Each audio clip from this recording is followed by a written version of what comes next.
we've had a busy day. So I started off this morning clearing this alcove area out from most of the weeds. There's still a few radishes there, and then the rat's tail radish.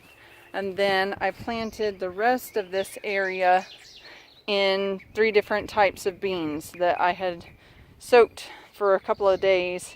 So they were definitely ready to get in the ground.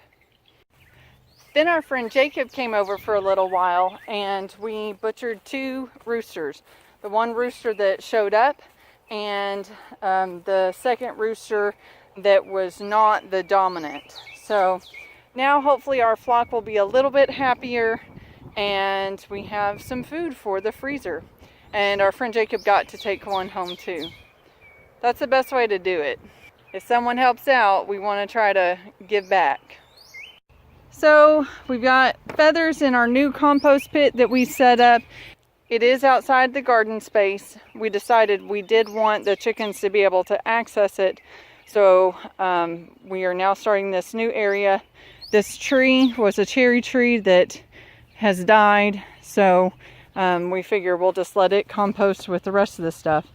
So we have the leftovers from the butchering of the 2 roosters, and I've got some shredded paper that I'm going to dump on that just to kind of help keep down some of the smell.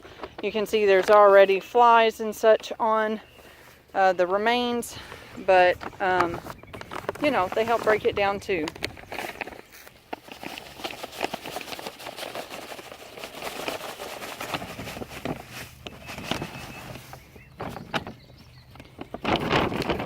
Okay, well, that'll do it for now. Now we're heading over to my parents' place. We're celebrating my mom's birthday, my brother's birthday, and Mother's Day. So it's going to be a great weekend. So this is what we harvested really quick before we headed out to Mom and Dad's. This is the spring blush tendril pea. And it became kind of top heavy, so it ended up falling over, and we lost a few plants in the process. But we're really liking the way these are looking. We've already tried a few of the small ones raw, and they are really tasty. Justin said, ooh, let's put some of those in salads. So this is definitely one we will try again next year. So I left a few pods on the plants to try to save seed so that we can have acclimated to our area seeds next year. We'll finish processing these up at Mom and Dad's. But that's not a bad harvest from just that little space in the garden. Cool! Alright, so that's my takeaway for the pea harvest. Mom and Dad got a little bit too. Theirs wasn't quite as full, I don't think, as this bag. But since Mom helped me string them, I wanted them to have some to enjoy for a sauteed dinner or something.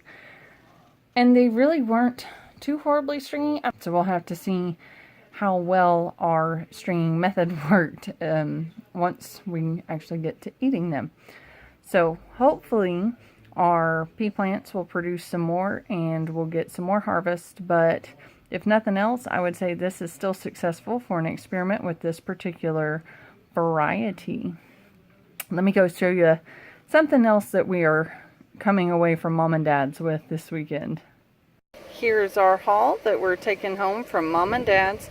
We've got some wild plums, there's spearmint, chocolate mint, lemon balm, dill, and Mom and Dad had an extra cantaloupe that they didn't need, so they gave us that as well. There's actually 2 cantaloupe plants in there. There's also the blackberry that we talked about in our comparison video of wild blackberries versus those that are cultivated. They're not looking too happy right now, although they are in some really wet paper towels. So hopefully as long as we get those in the ground tomorrow, they should be okay. They'll probably perk back up after a few days.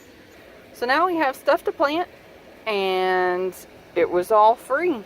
That's a lot of value because it is future food for us, and it's a way to increase our self-sustainability. So thanks, Mom and Dad. And Mom has let me take home a couple of pits from apricots that Malachi and I ate while we were here. Those are from their fruit tree, and it was really yummy. It wasn't quite as tart as a lot of fresh apricots I've had. To me, it had a little more of a peach flavor, so it was more sweet than necessarily tart. So I'm excited to take those 2 pits home and start those seeds and see if we can get a couple of trees to come up.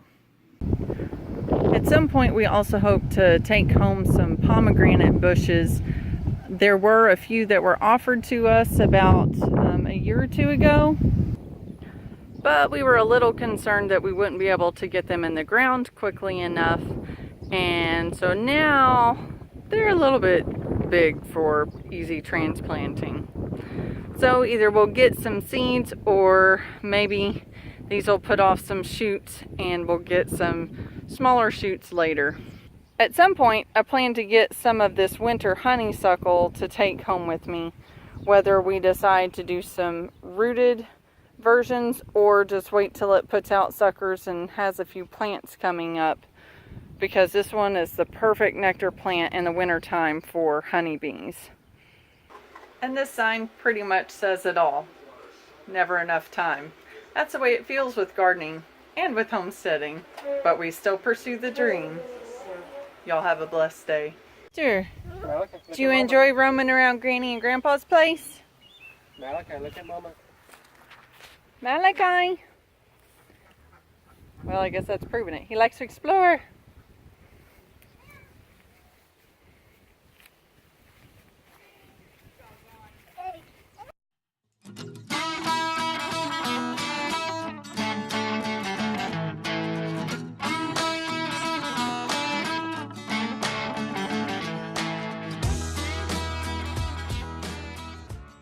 Hey Cloud Hoppers, thanks for watching the video. Push the thumbs up to like the video. Also hit that subscribe button, also the bell, so that you can get notifications when our videos come out.